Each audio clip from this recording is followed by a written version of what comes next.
Hi friends, welcome to learning academy Kannada YouTube channel. ಮೊದಲು ನಮ್ಮೊಂದು YouTube channel ನೋಡ್ತಾ ಇದ್ದರೆ ಅಥವಾ ಇಲ್ಲಿವರೆಗೂ ಸಬ್ಸ್ಕ್ರೈಬ್ ಮಾಡದೇ ಇದ್ದರೆ ಸಬ್ಸ್ಕ್ರೈಬ್ ಮಾಡಿ ಮತ್ತು ಸಪೋರ್ಟ್ ಮಾಡಿ ಅಂತ ಹೇಳ್ತಾ ಇವತ್ತಿನ ಒಂದು ವಿಡಿಯೋ ಬಂದುಬಿಟ್ಟು ಏನಪ್ಪ ಅಂತಂತಂದರೆ KE ಏನು ನಡೆಸಿತ್ತು ವಿವಿಧ ಹುದ್ದೆಗಳ ಒಂದು ನೇಮಕಾತಿ ಪರೀಕ್ಷೆಗಳನ್ನು, ಅದರಲ್ಲಿ ಬಂದುಬಿಟ್ಟು ಕಂಡಕ್ಟರ್ದು ಒಂದು ಸಹ ಪರೀಕ್ಷೆಯೂ ನಡೆದಿತ್ತು ಸ್ನೇಹಿತರೆ. ಹೌದಾ, ಆ ಒಂದು ಕಂಡಕ್ಟರ್ ಪರೀಕ್ಷೆಯ ರಿಸಲ್ಟ್ ಬಗ್ಗೆ ಮತ್ತು ಅದಕ್ಕೆ ಲೈಸೆನ್ಸ್ ಕಡ್ಡಾಯವಾಗಿ ಬೇಕೇ ಬೇಕು ಅಥವಾ ಇಲ್ಲದೇ ಇದ್ದರೂ ನಡೆಯುತ್ತಾ, ಮತ್ತು ಲೈಸೆನ್ಸ್ ಎಷ್ಟು ದಿನದೊಳಗಿಂದಿರಬೇಕು, ಇದರೆಲ್ಲದರ ಬಗ್ಗೆ ಇವತ್ತಿನ ವಿಡಿಯೋದಲ್ಲಿ ನಾವು ಡಿಸ್ಕಷನ್ ಮಾಡ್ತಾ ಹೋಗೋಣ. ಹಾಗಾಗಿ ವಿಡಿಯೋನ ಕೊನೆವರೆಗೂ ನೋಡಿದರೆ ಇದರ ಬಗ್ಗೆ ಸಂಪೂರ್ಣವಾದಂಥ ಮಾಹಿತಿ ನಿಮಗೆ ದೊರೀತಾ ಹೋಗ್ತದೆ ಸ್ನೇಹಿತರೆ. ಓಕೆ, ಮತ್ತು ಸೆಲೆಕ್ಷನ್ ಪ್ರೊಸೆಸ್ಸು ಯಾವ ರೀತಿಯಾಗಿರುತ್ತೆ ಎಂಬುದರ ಬಗ್ಗೆ ಮತ್ತೊಮ್ಮೆ ನಿಮಗೆ ಹೇಳ್ತೀನಿ. ಮತ್ತು ನೀವು CETಯಲ್ಲಿ ಎಷ್ಟು ಸ್ಕೋರ್ ಮಾಡಿದರೆ ಇದಕ್ಕೆ ಸೆಲೆಕ್ಟ್ ಆಗ್ಬೋದು ಎಂಬುದರ ಬಗ್ಗೆಯೂ ಈ ವಿಡಿಯೋದಲ್ಲಿ ನಾನು ನಿಮಗೆ ತಿಳಿಸ್ತಾ ಹೋಗ್ತೀನಿ ಸ್ನೇಹಿತರೆ. ಓಕೆ, ಹಾಗಾಗಿ ವಿಡಿಯೋನ ಕೊನೆವರೆಗೂ ನೋಡ್ತಾ ಹೋಗಿ. ಹಾಗೆ ಪ್ರತಿಯೊಬ್ಬರು ಸಹ ಚಾನಲ್ ಮೆಂಬರ್ಶಿಪ್ಪನ್ನು ತೆಗೆದುಕೊಂಡು ಸಪೋರ್ಟ್ ಮಾಡಿ ಅಂತ ಹೇಳ್ತಾ ಈಗ ವಿಡಿಯೋವನ್ನು ಆರಂಭ ಮಾಡ್ತಾ ಹೋಗೋಣ ಸ್ನೇಹಿತರೆ. ಈಗ ಸೆಲೆಕ್ಷನ್ ಪ್ರೊಸೆಸ್ ಬಗ್ಗೆ ಮಾತಾಡೋದಾದರೆ, ಫಸ್ಟ್ನೇದಾಗಿ ಅಫಿಷಿಯಲ್ ಒಂದು ನೋಟಿಸಲ್ಲೇ ನೋಟಿಫಿಕೇಷನಲ್ಲಿ ಕೊಟ್ಟಿರುವಂತೆ ಸೆಲೆಕ್ಷನ್ ಪ್ರೊಸೆಸ್ ಯಾವ ರೀತಿಯಾಗಿರುತ್ತೆ ಅಂತಂತಂದರೆ, ನಿಮ್ಮದೊಂದು ಮೊದಲಿಗೆ ನಿಮಗೆ CET ಮೂಲಕ ಆಯ್ಕೆ ಮಾಡ್ತಾರೆ ಸ್ನೇಹಿತರೆ. CETಯಲ್ಲಿ ನಿಮಗೆ 75% ಪ್ಲಸ್ 25% ನಿಮ್ಮ ಒಂದು PUC ಅಂಕಗಳ ಆಧಾರದ ಮೇಲೆ ನಿಮಗೆ ಆಯ್ಕೆಯನ್ನು ಮಾಡ್ತಾರೆ ಸ್ನೇಹಿತರೆ. ಓಕೆ, ಈ ಒಂದು ರೂಲ್ಸ್ ಆಧಾರದ ಮೇಲೆ ನಿಮ್ಮ ಒಂದು ಸೆಲೆಕ್ಷನ್ ಪ್ರೊಸೆಸ್ ನಡೀತದೆ. ಹಾಗಾಗಿ ನೀವು CETಯಲ್ಲಿ ಎಷ್ಟೇ ಸ್ಕೋರ್ ಮಾಡಿ ನಿಮ್ಮ PUC ಅಂಕಗಳನ್ನು ಸಹ ಇಲ್ಲಿ ಕನ್ಸಿಡರ್ ಮಾಡ್ತಾರೆ. ಹಾಗಾಗಿ ಇಲ್ಲಿ ಸೆಲೆಕ್ಷನ್ ಪ್ರೊಸೆಸ್ ಬಂದುಬಿಟ್ಟು ಈ ರೀತಿಯಾಗಿ ಪ್ಲಸ್ ಮತ್ತು ನಿಮಗೆ ಫಿಸಿಕಲ್ಲು ಸಹ ಇರ್ತದೆ ಸ್ನೇಹಿತರೆ. ಓಕೆ, ಇಲ್ಲಿ CET ಪ್ಲಸ್ ಏನಪ್ಪ ಅಂತಂದರೆ PU ಅಂಕಗಳು.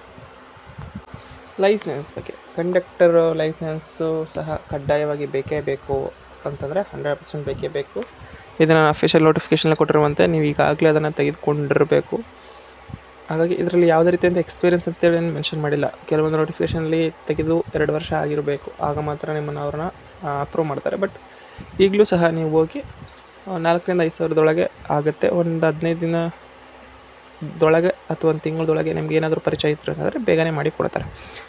ನೀವು ಈಗ ರಿಸಲ್ಟ್ ಬರುವಂಥದ್ದು ಬೇಗನೆ ಬರ್ತದೆ ಸ್ನೇಹಿತರೆ. ಹಾಗಾಗಿ ಪ್ರತಿಯೊಬ್ಬರು ಸಹ ಏನು ಮಾಡಿ ಅಂತಂದರೆ, ಬೇಗನೆ ಯಾರು ಮಾಡಿಸಿಲ್ವೋ ಫಾಸ್ಟಾಗಿ ಬೇಗ ಮಾಡಿಸಿ.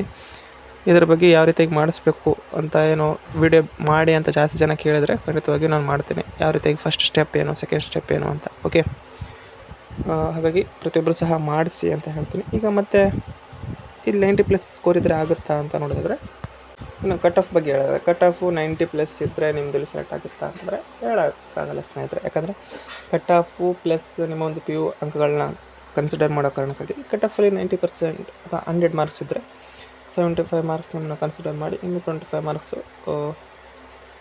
25% ನಿಮ್ಮೊಂದು PU ಅಂಕಗಳನ್ನ ತೆಗೆದುಕೊಳ್ಳೋದ್ರಿಂದ ಕಟ್ ಆಫು ಸಹ ಕಡಿಮೆ ಹೋಗುವಂತಹ ಸಾಧ್ಯತೆ ಇರ್ತದೆ CET ಕಟ್ ಆಫ್.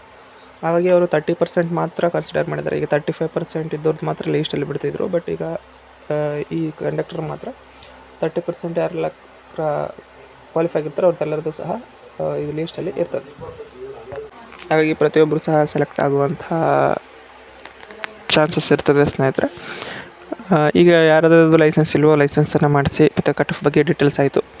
ಇನ್ನು ನಿಮಗೆ ಯಾವುದರ ಬಗ್ಗೆ ಡೀಟೇಲ್ ಬೇಕು, ಮತ್ತು ಇನ್ನು ರಿಸಲ್ಟ್ ಬಗ್ಗೆ, ರಿಸಲ್ಟ್ ಬಂದುಬಿಟ್ಟು ಅದು ಅತಿ ಶೀಘ್ರದಲ್ಲಿಯೇ ಅಂತಂದರೆ ಈ ಒಂದು ತಿಂಗಳ ಎಂಡ್ ಅಷ್ಟೊತ್ತಿಗೆ ರಿಸಲ್ಟ್ ಬರುವಂಥ ಸಾಧ್ಯತೆಯೂ ಇದೆ. ಹಾಗಾಗಿ ಬೇಗನೆ ಮಾಡಿಸಿ ಅಂತ ಹೇಳ್ತಾ ಇದು ಇವತ್ತಿನ ವಿಡಿಯೋ ಆಗಿತ್ತು ಸ್ನೇಹಿತರೆ. ವಿಡಿಯೋ ಇಷ್ಟ ಆದರೆ ಲೈಕ್ ಮಾಡಿ, ಶೇರ್ ಮಾಡಿ ಮತ್ತು ತಪ್ಪದೆ ಸಬ್ಸ್ಕ್ರೈಬ್ ಮಾಡಿ ಅಂತ ಹೇಳ್ತಾ ವಿಡಿಯೋ ಇಷ್ಟ ಆಗಿದೆ. ಧನ್ಯವಾದ. Thanks for watching.